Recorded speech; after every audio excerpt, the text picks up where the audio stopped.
இன்னைக்கு நம்ம சேனல்ல இப்ப ரீசெண்டா ரிலீஸ் ஆன ஏஸ் படத்தோட ரிவ்யூ தான் பார்க்க போறோம். இந்த படத்தை ஆறுமுக குமார் இயக்கியிருக்காரு. இந்த படத்துல விஜய் சேதுபதி, ருக்மிணி வசந்த், யோகி பாபு லீடிங் ரோல்ல நடிச்சிருக்காங்க.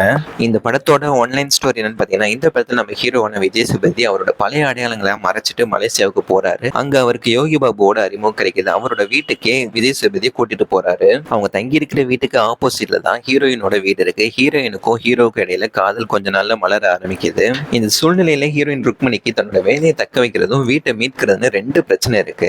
இந்த பிரச்சனைகள்ல இருந்து ஹீரோயினை மீட்கிறதுக்காக ஹீரோ ஒரு சில காரியங்களை செய்ய ஆரம்பிக்கிறாரு. இதனால அவருக்கு பெரிய பிரச்சனை வர ஆரம்பிக்குது. இவரை வில்லன் கோஷ்டி ஒரு பக்கம், மலேசியா போலீஸ் ஒரு பக்கமும் தேட ஆரம்பிக்குது. இந்த பிரச்சனையில இருந்து நம்ம ஹீரோ மீண்டாரா, அவரோட காதலியோட பிரச்சனை தீர்ந்துச்சா அப்படிங்கறதா இந்த படத்தோட மீதி கதையா அமையும். மொத்தத்துல இந்த படத்தோட கதை பாத்தீங்கன்னா, ஒருத்தவங்களுக்கு பிரச்சனைனா எந்த வழியிலாவது உதவி செய்யணுங்கிற கொள்கை கொண்டு ஹீரோவோட கதையா இந்த படம் இருக்கு.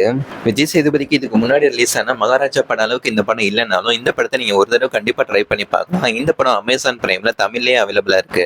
இந்த மாதிரியான ஷார்ட்டான மூவி ரிவ்யூஸ்க்கு நம்ம சேனலை சப்ஸ்கிரைப் பண்ணிக்கோங்க. அடுத்து எந்த படத்தோட ரிவ்யூ போடலாங்கிறதையும் கமெண்ட் பண்ணுங்க.